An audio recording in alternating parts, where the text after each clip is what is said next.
all this talk about avoiding the Brooklyn Nets, we'll talk about why this is the exact right time to play the Brooklyn Nets, no matter what your opinion is of that team, and the 5 levels of building an elite NBA team and why Ime Udoka factors so heavily in that. It's all right now on the Locked On Celtics podcast. Be ever ready. Recognize the city of champs. Boston, baby, we do what you can't. Locked on number 18, Tatum and Brown, J-team, step back. We gon' wet that and slay teams. Of course, the Celtics, who else could it be? Screaming like KG with the Larry O.B. Karalis above average, assessing the team status. Best daily pod, no cap, salary matching. Clutch like Bird the DJ, keep John on replay. Prime time, dapping up the truth on the sideline. Raining J's, how it started, raising banners, how we finished. Locked on Celtics pod, home of the winners. B. Hey there, welcome back to the Locked On Celtics podcast. Thank you for making this show part of your daily routine and your first listen every single day. This show goes Monday through Friday, and even in the playoffs now that we're in the playoffs, bonus podcast. Maybe there's a Saturday show. Maybe there's a Sunday show. Maybe I'll just go 7 days in a row and just keep it going because you want Celtics content, and I'm here to deliver it. I'm John Karalis. I cover the Boston Celtics for Boston Sports Journal. I've written a book called Boston Celtics All-Time All-Stars, and I was one of the media voters for the 75th anniversary team. Let me just start out by saying thank you to everybody who has subscribed on YouTube. I said I want 5,000 by the end of the season. I declared during the podcast last night that the shot was in the air before the horn went off. So when I woke up, that was going to be the number, and we crossed 5,000 while I was asleep. So 5,000 subscribers on the YouTube channel is amazing. Thank you all so much for doing so. Now we're on to the next goal, which I have yet to determine. So let's celebrate our YouTube milestone by bringing in Tom Westerholm and just amazing hair. Look, man, I told you before the pod, I was like, listen, I don't have my hat. I was doing the Drew Hanlon. Here's something. Here's a little something. You should hit up Drew Hanlon and ask him to get Pure Sweat, the app, to sponsor the pod, because I will do promos for it. I won't do them now until he sponsors. Until he signs on. Sure. But the Drew Hanlon pod, like the Drew Hanlon app, where he gives you your basketball workouts, is redacted and very redacted, and I redacted. So, yeah. Okay. I'll put that through to the I'll shoot him a text, and we'll see what we can do here. Yeah, I mean that would be amazing. So I gotta go scrub through all of the old audio. Have I said anything about Drew Hanlon that I shouldn't? No, I don't think so. So if you didn't look, I don't even have like the awesome hair to like. I my only chance is to put it down here. Right. This is like I've got the Greek mossy sponge thing, like the Greek sponge divers go down and they come up and they're like, okay, put this on your face. And that's basically what this is. You should start getting into like cut off leather jackets. I gotta cross it, like that crosses into Harley guy. That's what I'm saying. Yeah, I don't know if I want to do that, because I don't think there's coming back from Harley guy. Like right now I think I'm just like kind of like trying to be cool beard guy. Okay. All right. That's graphic t-shirts. I think you're right. Yeah. I think you're right. I don't think there is coming back for that. Yeah, once I go bandana and like cut off leather jackets, then I'm always that. I'm always that, and then I'm always talking about my old lady. Yes, but counterpoint though, that has been around for a long time. It has been. It does have some staying power, so it's not like if you go there, all of a sudden it's going to be like not cool anymore. Like it's been hanging around.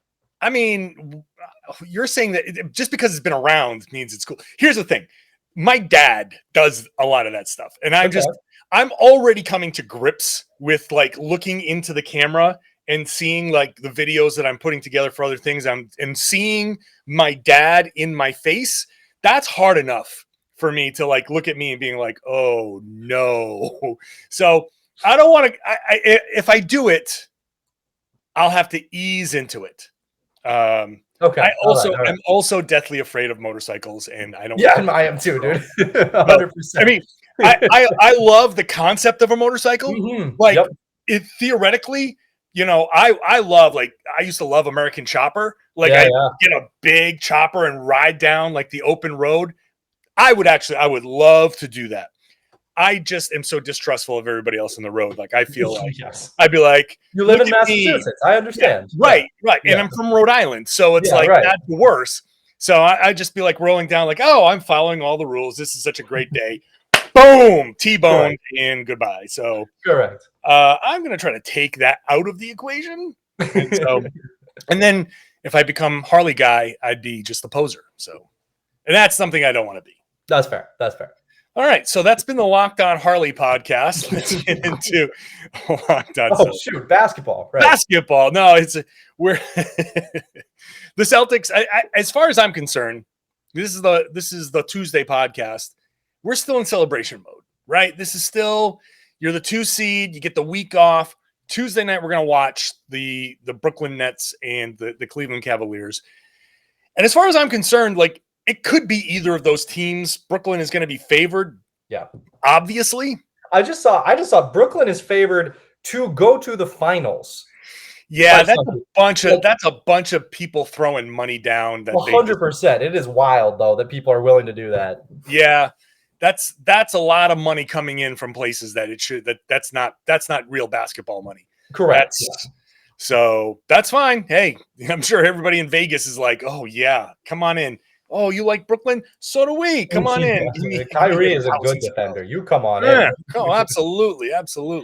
Oh. Though that team is going to have to play Kyrie and Kevin Durant 43 minutes to beat the Cleveland Cavaliers. I just saw the injury report that was, still no Dragic. Seth Curry is probable to come back from that long lingering ankle. I'm still like out on Brooklyn being a real threat. But let's bring this up because I want to give Ryan Bernardoni a little bit of love and our boy B-Rob and the Winning Plays podcast because they had a good conversation there. And Ryan made a great point that I want to bring up, give full credit to Ryan Bernardoni at Danger Cart on Twitter for making this point. If you think that if you're this afraid of Brooklyn, and you think, oh my God, you got to avoid them at all costs in the first round, then you think that Brooklyn is good enough to be a threat. To be that, you're going to put money. You might put money on that Brooklyn team, which means you're probably going to have to play them anyway. So just do it. Do it while you're fresh. Do it while don't go through 3 rounds and avoid them in that first round and be like, okay, now we get to meet them in the conference finals after who knows what ankle, knee, whatever. Just do it now. Get it over with because they're playing their asses off just to get here. The Celtics will be fresh for a week. Just do it. Just do it now and take advantage of it. Or if you don't care, if you think the Brooklyn Nets are like I do, like Kevin Durant is scary. Yes. No doubt. Yes. Kyrie Irving, not so scary to me. It's just I'm not as afraid of Kyrie Irving because he has a tendency to try to take over and not always do it, and he's a defensive liability. And anytime you take away from Kevin Durant, that's a problem. And so then if that's your attitude, then just play him. Who cares? Yep. So I think either way, if the Nets are in the playoffs, then just do it. And this might be the best time to do it. So it's interesting, right? I think there is one legitimate argument to trying to avoid the Nets. And that is, hey, if yes, you might have to face them down the line. And if you think that the Nets are a contender, it would be nice to have Robert Williams in the mix when you face them. That to me is the only logical argument in that favor. You look like you have a point. Aha. Counterpoint. Yes. Is it possible that Ime Udoka doesn't care about facing the Brooklyn Nets, in part because he thinks Robert Williams will be back for that series? It's possible. That would be a wild timeline from. I mean, that would be literally cutting it in half, right? Like if he was back for that series. When did he have his surgery? I did the math. He had his surgery. I believe it was a week ago, last Thursday. So this coming Thursday will be 2 weeks out. that would mean that if the series starts on Sunday, it has been about 2.5 weeks for what is usually a 4 to 6 week timeline. But guys have come back on 3 weeks. Sure. And Ime has specifically referenced guys who have come back in 3 weeks. He has for sure. And so maybe I'm gonna say here's my, again, I said this in yesterday's podcast. I'm gonna say it right here. Uninformed. I know I sound like Brian Windhorst, like don't aggregate me or anything like that. I'm a reporter, so I'm not doing this with any knowledge. I am saying this is my guess. I'm reading the tea leaves. My guess is it sounds exactly like Windy. it's a total Windhorst playbook setup here. I love it. But I feel like the Celtics are expecting him to come back sooner. 4 weeks is not going to be 4 weeks. It's going to be before 4 weeks. Yeah. But if they can get away, like game 1, and they just blow, or easy, game 2 is easy, then maybe they say, okay, just take an extra day. Take an extra day. Let's err on the side of caution. However, if game 1 is like, oh no, then they'll say, hey, look, he's good. He's fine. And the one thing that I will say, and I think I hear opposite things from other people, is meniscus is not a tendon. It's not a muscle. It's a layer of cartilage. It's not a re-injury type of thing. There was a little tear. They cut it out. They smoothed it out. They looked at it. It's fine, right? Once it's fine, then you just strengthen up all the other stuff because you actually cut into the knee. You have to strengthen stuff up again. It's not like a hamstring. It's not like the other stuff where you have a risk of re-injury. It doesn't impact his explosiveness because it's not on a muscle or anything like that where it's just a little bit of padding in the knee. So if he's pain-free, he's fine. He's going to come back. He's going to be Robert Williams whenever he's cleared to come back. So my theory is that they're fine with playing the Brooklyn Nets. And to your point that I interrupted is they're not worried because they feel like they're going to have Rob back if they want him. If they need him. Right. I think that's very reasonable. And to get to my point, Karalis, this is my damn podcast. To get to my point, I'm very much on team just play him, right? Like here's another thing. Ben Simmons might be ready for the start of the playoffs. I think it's going to take some time for that guy to integrate in. And you know what? If let's say, what would be a better time to face them right away, right when Ben Simmons comes in? He is not an easy guy to integrate. Now, I am still team Ben Simmons is good.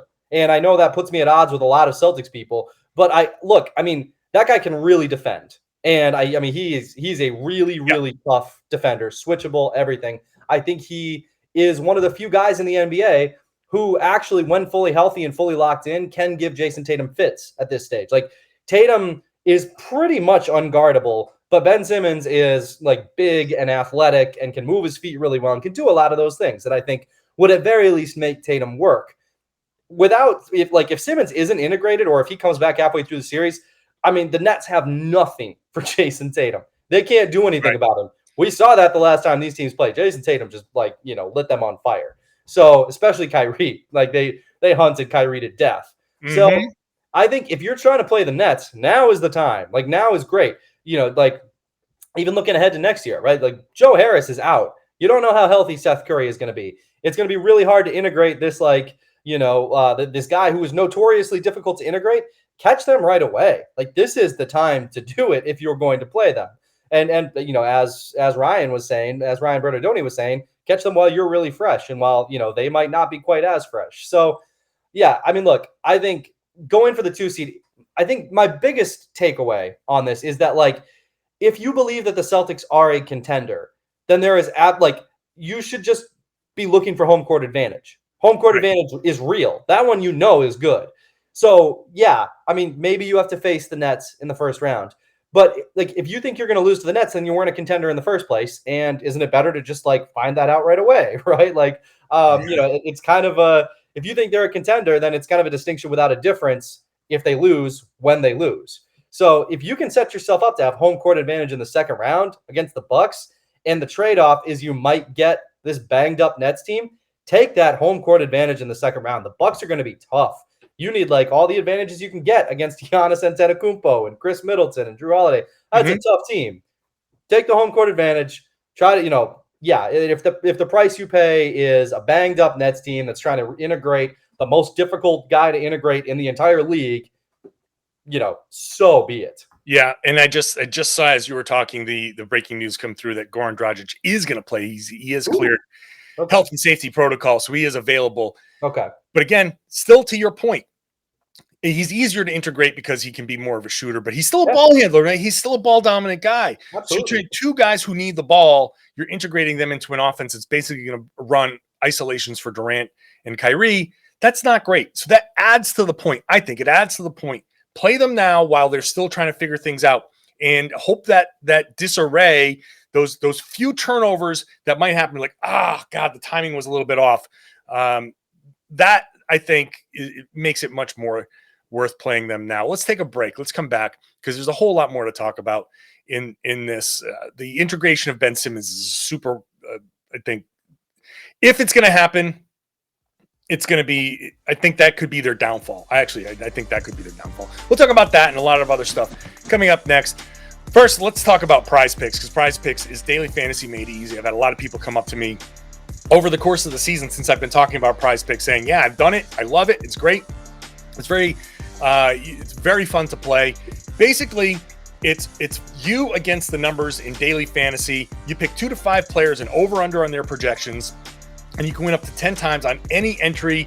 Again, you against the numbers, not you against somebody with high-powered computers and algorithms and all of that stuff. And you can like cross sports. Now that the Red Sox are back, you want to do like over/under on hits for Rafael Devers and 3-pointers by Jayson Tatum. You can do that. It's a very easy thing to do. Picks can be made in 60 seconds or less. It's safe. It offers fast withdrawals, and you can use this award-winning app on both the App Store and Google Play. So go check it out. And for a limited time, PrizePicks has an exclusive no-brainer of an offer for all of our users. You get $50 for free if a player in your first PrizePicks entry scores 1 single point. Very simple. 1 fantasy point, you get $50, but you got to use the promo code NBA.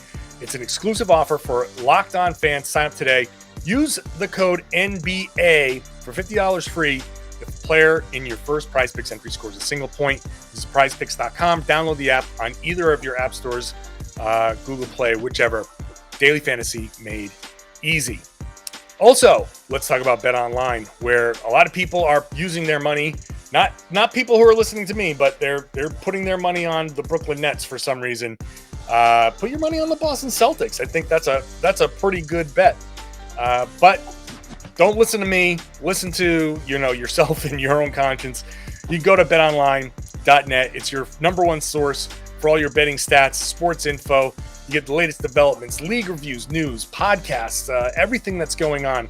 You can focus in on the playoffs, MLB starting back up, like I said. They've got sports from around the world. You've got live betting, in-game betting, which is kind of fun, when you're in the middle of a game and you say, all right, Jayson Tatum has, 20 points. What's the over-under on him finishing? 35. Let's bet the under. Let's bet the over. Just some fun things to do in the middle of the game. Head on over to BetOnline, use the website, use the mobile device. You can learn more about the trends in action. BetOnline is where the game starts. Please gamble responsibly. Hey, thanks for making Locked On Celtics your first listen every day. How about making Locked On NBA your second listen every day? I'm going to be hosting on Wednesday, so make sure you're subscribed to the Locked On NBA podcast. It's me, it's Jake Madison. We'll be breaking down the first 2 play-in games, including Nets and Cavs, so you get like double breakdowns on Locked On Celtics and Locked On NBA. So subscribe to Locked On NBA wherever you get your podcasts, and on YouTube, Locked On NBA on YouTube. Let's bring Tom Westerholm back in. I don't want to overly focus on Brooklyn because the Cavaliers exist, man. They exist, and I know they've had Mobley hurt and they've had Jared Allen hurt, and they're gonna try to have both of them on the floor for this game. I mean, that would make things very interesting. Mm-hmm. I said on yesterday's podcast, I am dying for the Cavs to win just so we can have a whole lot of talk about the basketball gods. But at the same time, yeah, Cleveland is the better matchup, but I'm not thrilled about the possibility of those two guys in a series protecting the rim and Jayson Tatum, notoriously, like he spent this whole season just relentlessly getting to the rim. But when you have shot blockers there, he has tended to shy away. And if you take away the rim from the Celtics, that's going to make things difficult in its own right. I still expect the Celtics to win that series fairly easily, but if the Celtics get the Cavaliers, I don't think it's exactly a gimme. I don't know about a gimme. I do think that's a banged up team, a young team that's not. Yeah. I don't want to say it's like they're happy to be here, but I think there might be a little bit of that, right? Where it's like, I don't know how much I buy into them as a potential threat. Also, real quick, playoff Rondo. That there is that. Hey, that's an argument against the Nets, I guess. Yeah. I guess the one thing I will say is I don't know. I don't really buy into the Cavs that much. But look, I mean, I do think that they're fun. They're young. It would be a fun series. And I think it would be a preview of a team that I think is going to be a problem in the Eastern Conference for a long time. Right. So that would be very fun. To your point, also, it would be fun to talk about the basketball gods because you and I spent a lot of time talking about like Celtics they're the vibes team. They should be just focused on maintaining this edge that they have where they just, we don't care who we're playing. We're kicking everybody's ass. And they have been. And, and that was their message. That was their message after the game yesterday was, Peyton Pritchard was like, we're not dodging anybody, which felt very pointed, like at everybody else. Like, yeah, it was like, hey, Milwaukee. Like, I see you. you were in the driver's seat, you cowards. Like, yeah. So, I like that attitude for the Celtics. I think it served them well all season. It served them well in their turnaround where they were like, nobody believed in us, even though there was very good reason not to believe in them. I was like, it served them well. So, I think that I don't know. I think whoever they face, they're going to be in a good position that way. But I'm not. I wouldn't be like, if I'm the Celtics, I'm not shaking. I certainly would prefer the Cavs, and I don't think I'm like shaking in my boots to face them. No, I'm more. I just love the Celtics attitude. Yeah, the way they approach things. And I said it in last night's show, but I'll say it again, man. This appeals to the player that in me, right? This appeals to the, like, you have that kind of, that it is an ego thing, but you know what? Like, I always wanted to play. Like, I want to see your best. Like, the most insulting thing that anybody could ever do to me, basketball wise, is take it easy on me. Mm-hmm. Because if I felt like you were taking easy on me, I wanted to fight you, because that's not what I want. Like, if you're 40 points better than me and my team, then beat us by 40, and then let me figure out how to not lose by 40. But if you're sitting there like being, oh, poor baby, we're going to just mess around and all, and blah, blah. No, you know what? Another team messing around on the court was just like, oh, okay, well, here comes a hard foul. Stop dicking around and let's play some basketball. And then whoever wins. And that just touches me to my core. And so I hate maneuvering. I hate all of this. Well, you want to play this team and that. Like, no. You know what? You win. You win. I don't want to go in the whole you play to win the game, but that's exactly the attitude. You go out there and you win. And then after you take that second seed that no one else seemed to want, this is the exact right thing to say. Like, you know what? We're not afraid. We are not afraid. If your team is sitting there making moves to be like, well, we'll choose this opponent or that opponent, then what are you afraid of? Are you going into the playoffs with the right mentality? Do you think you can actually win? Because you're not thinking about winning. We're thinking about winning. And that's, I don't care. All the other stuff, you can strip it away. I love that attitude. That speaks to me. Well, and it seems to be the Ime Udoka ethos, right? Like, I think more than anybody, like, he seems to be a guy who's just like, we will go face the team that we go face, when after the play-in games, the Celtics will sit down with film and they will start planning for whoever it is. But I do think that a lot of this has just been built around him, has just been built around his, like, let's win games. Let's be as good as we possibly can be. And we'll go from there. So, I think the Celtics have really benefited, I think, from Ime for a lot of reasons. He seems to be a really good tactician, obviously a really good defensive tactician, but also there's just an attitude there. And I mean, look, like, Brad Stevens seems to be an unbelievable GM. Like, a lot of his moves are working really well as soon as he got rid of Enes Kanter or Enes Freedom and started, taking that part seriously. However, I do think that there seems to be something about the way that he coached that just didn't necessarily connect to the extent that Ime does. These guys really seem to like. I would be fascinated to kind of sit in on some of these sessions where Ime, kind of grills guys, because it seems like, he's a challenger. He's a challenger, and the Celtics have responded really well to that all season. This is a new kind of challenge, and curious to see how it goes. Yeah, and that brings us to a piece written by Jayson Quick in The Athletic about Ime. And, at the beginning, I forget the boxer that he mentioned, but there's this whole big speech about, everybody can. I'm the can man. Adrian Broner. Okay. Yeah. I'm the can man because everybody can get it. Yeah. And he went off with and so Ime plays that and, says to the team, I'm the can man and any one of you can get it. Now, there was a stretch at the beginning of the season in this story here where some of the assistants were like, well, are you really? Because you're not really lighting into these guys. And I think what we're seeing here is Ime, in a story that I wrote, the crux of the story that I wrote was Ime is doing things his way. But not in a rigid sense, not in a my way or the highway sense. It's I have my plan. And we're going to do this, and we're going to work within these parameters. And in this story from Jayson Quick, it felt like that was a lot of the same stuff. Like, I'm working on something here. I'm working on Jayson. I'm working on Jaylen. I'm working on yes, I understand. We want to light into these guys. I'm working. Let me just lay some groundwork here first.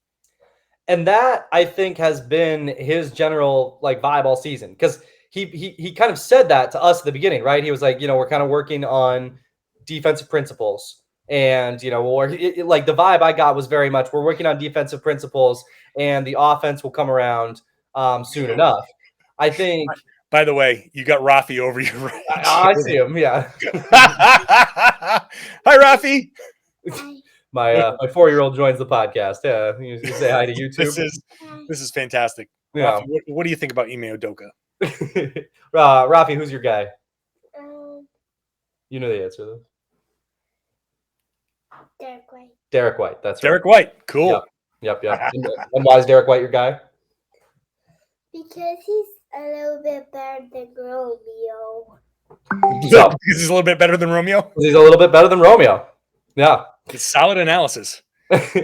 Now I know where to get actual basketball analysis. It's from the other Westerholm. That's exactly right. So, I'm sorry. So you were saying? I am saying that eventually throughout the season, right, he started working on the offense and, kind of bringing together the whole plan, teams and defense and all of that. So, I think that kind of building from the ground up has been a big thing for Ime all season, and Celtics are seeing the results.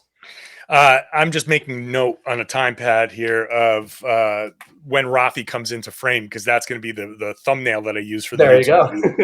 of Rafi just peeking over your shoulder going, hi. Rafi's my guy.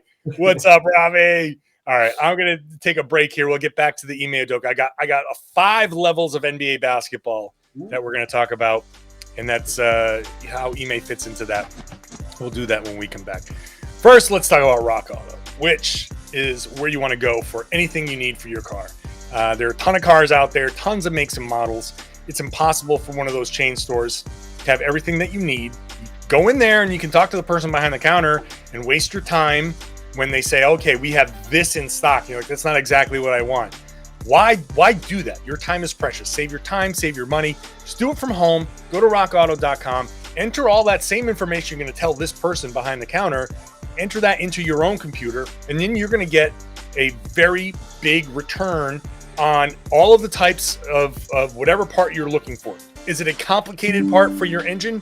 Great. Is it a simple little windshield wipers or a headlamp? Sure, no problem. It's all there on Rock Auto. It's a family business. They've been serving do-it-yourselfers for over 20 years, and their big, expansive catalog has a ton of different price points. So whatever your budget, feel pretty good about something fitting into that.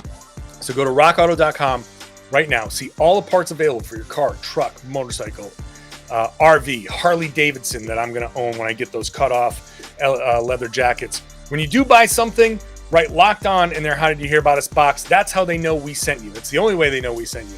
It's an amazing selection. Reliably low prices, all the parts your car will ever need. rockauto.com. Thanks for making Locked On Celtics your first listen every day. This is baseball season. We're recording this as the Red Sox are about to play. So listen to Locked On Red Sox. Make them your second listen every day. Get back into baseball. Or Locked On Bruins, Locked On Patriots. Plenty of great analysis. Wherever you got Locked On Celtics, you can find one of the other Locked On Boston podcasts. Or if you're not from Boston and you just happen to be a Celtics fan from another city, there's a Locked On for your favorite teams and all these other sports. So search for them on YouTube as well. Let's bring Tom Westerholm back in.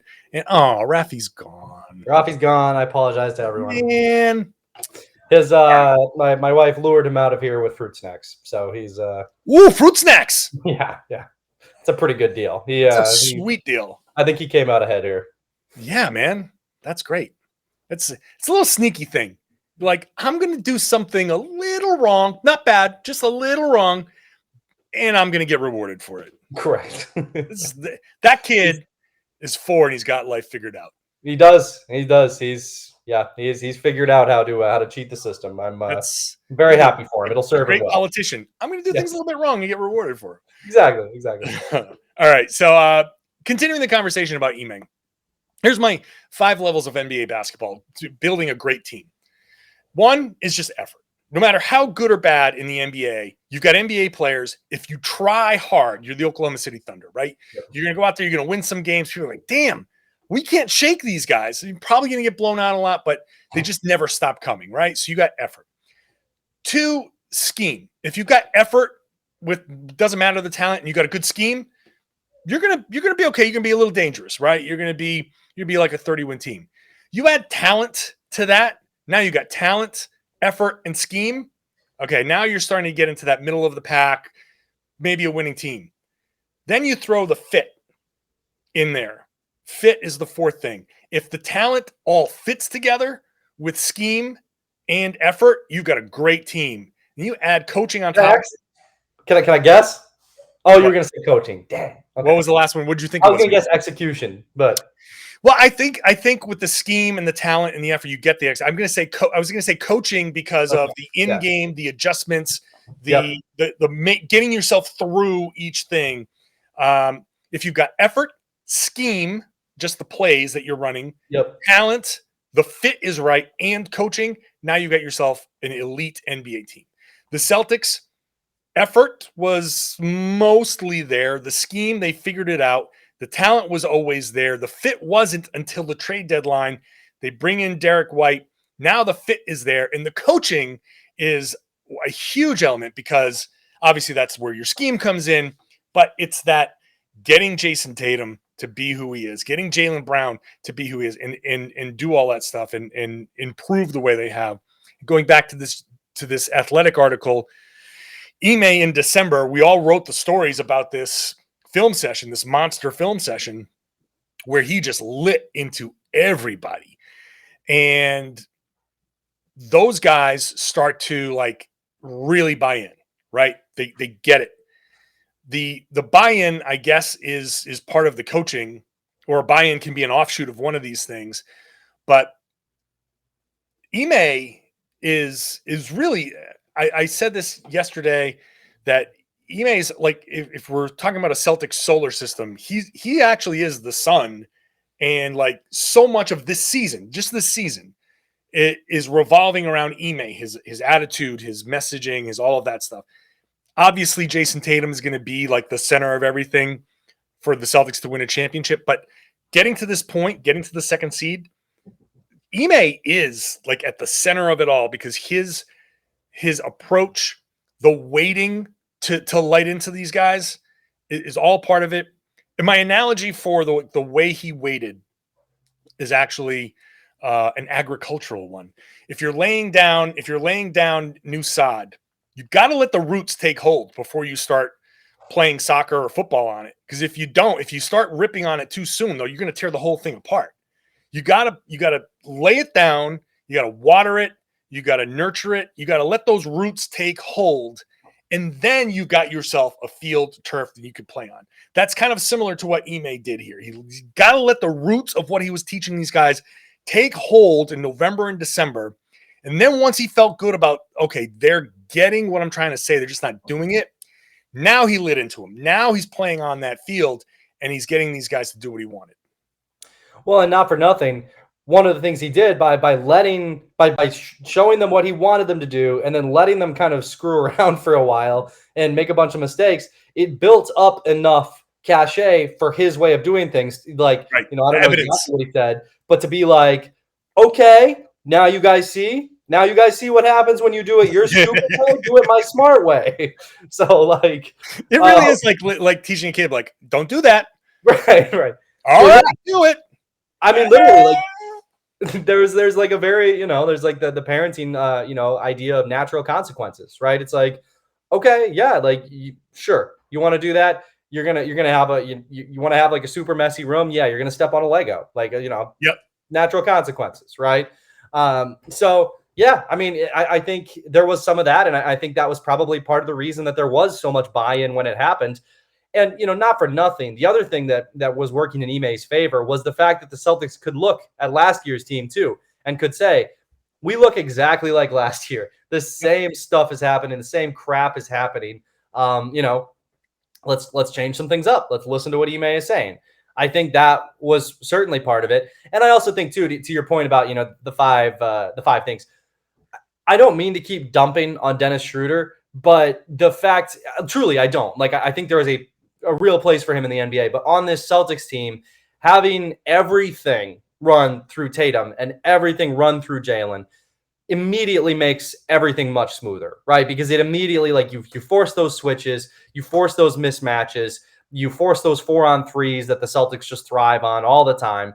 And, I mean, getting Schroeder out of there helps create way more of those because it just means that those guys kind of are used a little bit more often. So I think, to your point, the fit improved a lot, and I think the buy-in improved significantly as a result of, like you were saying, Ime laid the sod. He didn't rip it up too soon, but when it was time to start weeding, he was very happy to just toss it all in the wood burning pile. I don't know, whatever you do. Yeah. On it with his cleats. Right. Yeah, no, you're right. Though you're right about Schroeder because just think about it. What haven't we seen offensively this season? Somebody walking the dog up the ball, the ball instead of like after a make. How many times have we yelled on podcasts about just go, just pick the ball up and go, or like they made a basket, and so you're going to let them go back and just completely set their defense and wait 8 seconds and rest. Like, okay, we're back. Okay, we got our matchups. Let's just, we're not cross-matched anymore. We got our guys. We're set. We take our breath, and here comes Dennis Schroeder. And yeah, okay, great. You saved 8 seconds of playing time, and maybe you get an extra 2 possessions out of it.